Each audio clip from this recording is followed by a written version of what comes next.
Hello everyone, this is Ofty. Long time no see.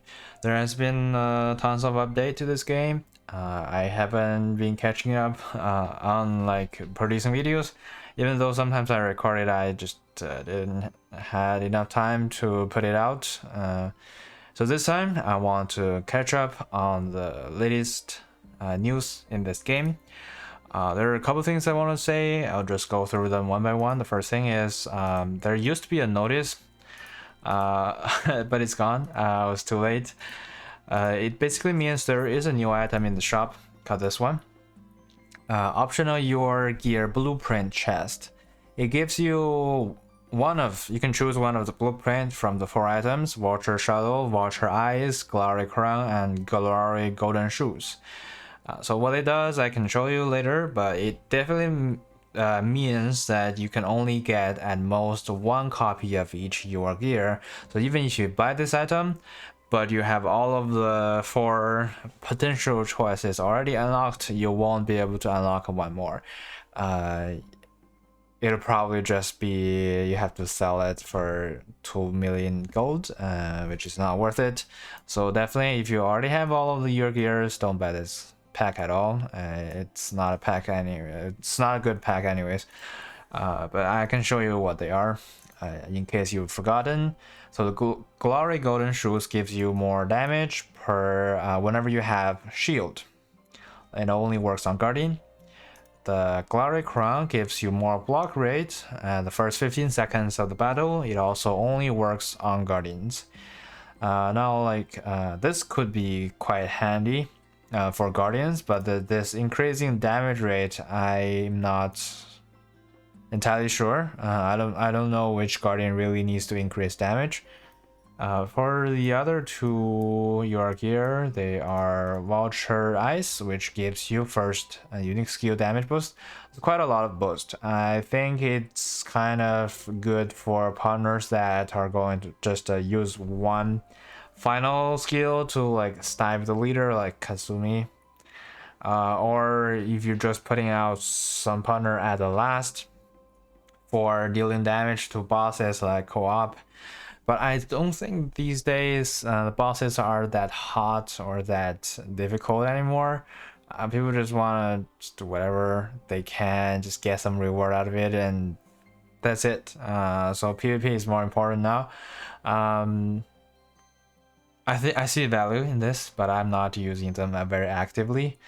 If you know, using those kind of items will break the game, let me know. I'll try it out. Currently I'm not using them very actively.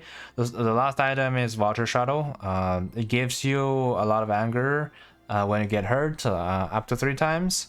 So it basically, taking 3 hits is really hard for an attack partner. So basically you need a lot of sustainability, either through other healers or through the lifesteal. This can help you, but otherwise not. But to also get attention, if you use this like on Gami or something, when Gami revives, it's 200 plus rage will be wasted because Gami will have 1000 rage. Those 2, Vulture Eyes and Vulture Shuttle, only applies to attack class. They're kind of a little bit more useful than the other 2, but still, I don't think they are mandatory to get good at this game. They were provided through miracles. I've checked.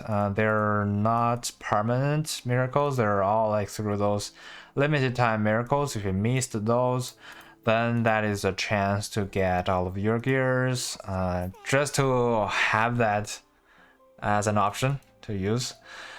Alright, next thing I want to talk about is there's a new currency called this Alimentium Essence. All I know is from the announcement, it says it will upgrade the leader skill, gives more choice of leader skills. Not sure what that means. I got quite a lot of them, so whenever they release a feature, I think I will be able to test it and share more data around it. And the next thing I want to talk about is I did a bunch of data mining in this game. So the next your gears that is already available in this game's data are Miyuki and Nina's weapon. I think what they do is they just increase the damage, unique skill damage for those two partners. Let me just check real quick. What did I mean by that? So the percentage is like at max is 15%, but at the current stage we can only reach level 80, so it's 35% unique skill damage increase for Miyuki, and then have like at level 80 it will be 22% chance of using that unique skill again. And maximum level is 25%, but currently it's not unlocked.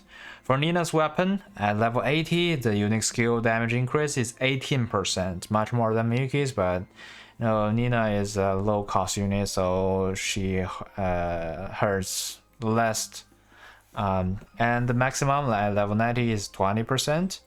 And then the second effect is that Nina will also restore some rage, that like making Nina use her unique skill much more often, which I feel like they are pretty strong. And at level 80 they increase for 450 rage.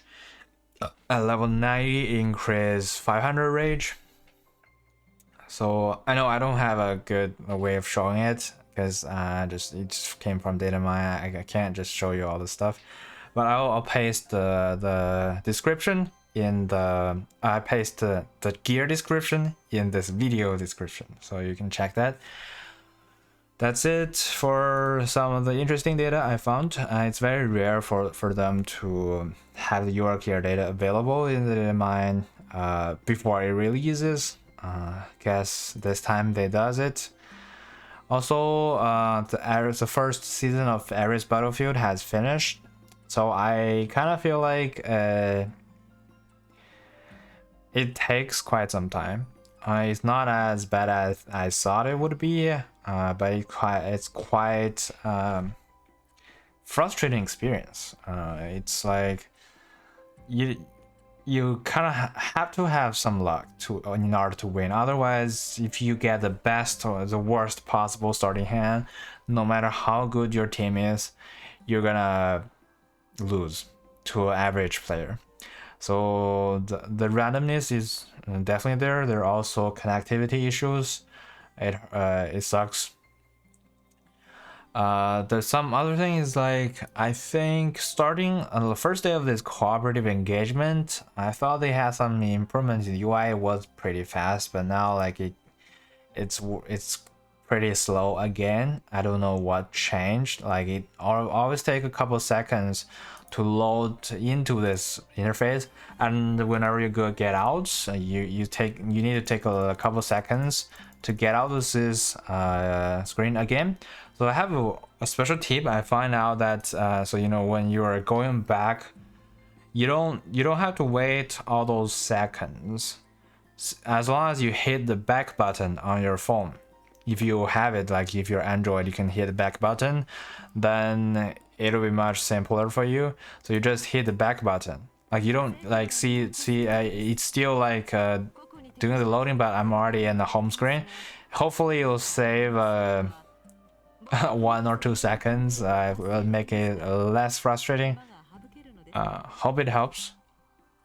So another thing, so there's some new partner released. One of the partners, Christine, like the one I have on my home screen, is the one that is currently in the paid packs only. Similar to Phoebe, you have to like pay to get it. I'm not sure if the next event will change this, but let me read her skills so that you know what kind of things she can do. So attack when the enemy lost expect to least expected to turn the tide of battle. So that's a bullshit. Christine joined the battle, summons a random ally guardian to the front column, but reduce their attack by 35% and max HP by 35%. Summons a random ally guardian. I don't know what that means. Deal single enemy. When an ally guardian is present, increase damage by 30%.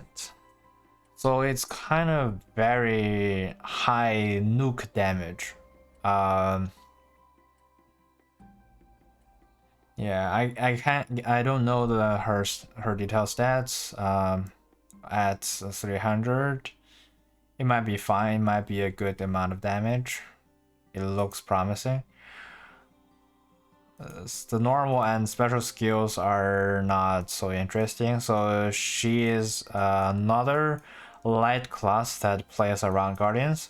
So naturally, you know what she fits into, which is a tank class with Phoebe, where you want to activate Phoebe's passive with the light and heal class.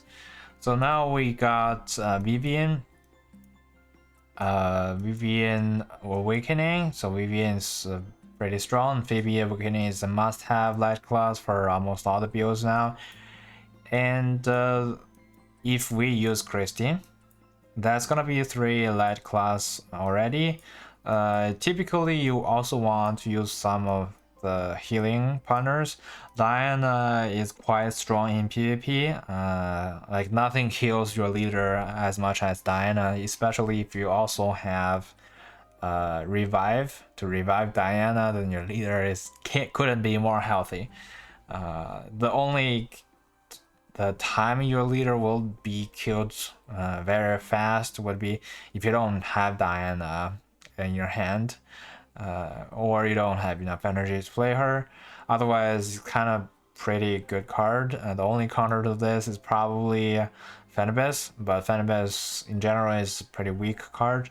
So you can counter Phanabis by using more attack units or whatever. So Anna is really good. Good in the sense that Anna won't be killed by one unique skill by a lot of the other AoE partners. So that also Anna have some, like, gains some rage by default each time after Anna use her unique skill. That means, like, unless you have rage reduction, so Anna will never be at 0 rage. That means if an enemy partner hits Anna really bad, like almost to 0 HP, then Anna will be able to rage full rage and then thus use her heal again to heal herself back to full HP. That's a pretty amazing mechanism. So another partner, Ming, is also really good at healing. Ming can potentially heal more or increase like more toughness through like the attack and defense buffs. It's really strong buff. But the thing is, you can kill Ming with a lot of AoE skills, much more options than Anna. So that's kind of where Ming, it doesn't really work really well. So to go against Anna, the best option is still Phanabis, but to go against Ming, there's so many options. Like any of the high damage AoE partners, you can kill Ming. That's it. You got her. I mean, that's quite a lot of things that I've said. So yeah, I think it's another good candidate to the tank team. All right, the last thing I want to update is, there are quite a lot of updates recently, so it definitely sounds good for this game. I'm all for it. But the thing is, I also noticed people not being so active at this game. So especially it happens in our guild. It used to be that everybody is using like all of their chances to attack the bosses, but right now, like, a couple people in our guild have stopped being so active. Yeah, so some of the really active players are now like logging in only every 2-3 days, or perhaps stop playing the game. I kind of feel sad too. I don't know how it goes for other servers. At least for our server, so checking the even the CPU is still our guild is still the best, the number one CP, probably because it had more whales. But about for the Crusade ranking, we're kind of not the best one anymore. There are a lot of other guilds that are pretty active, so I think those guilds have like pretty active members, but it doesn't happen for all the top guilds. So there's definitely inactive people in all of the top guilds. So yeah, I hope this game could incite more people's passions into this. I hope it can last longer, but it's also reasonable. Like even if this game just does do nothing, it's like already 5 months. It's natural for people who want to try something new. Okay, I think that's a pretty long video already. Next video, I want to talk about all the good stuff I have done for the wiki. Like I did a bunch of data mining. Like now I provide a lot of data for the wiki, and then they're pretty good tools. Some of the things you can use to get better. All right, I'll talk about that next time. See you later. Bye.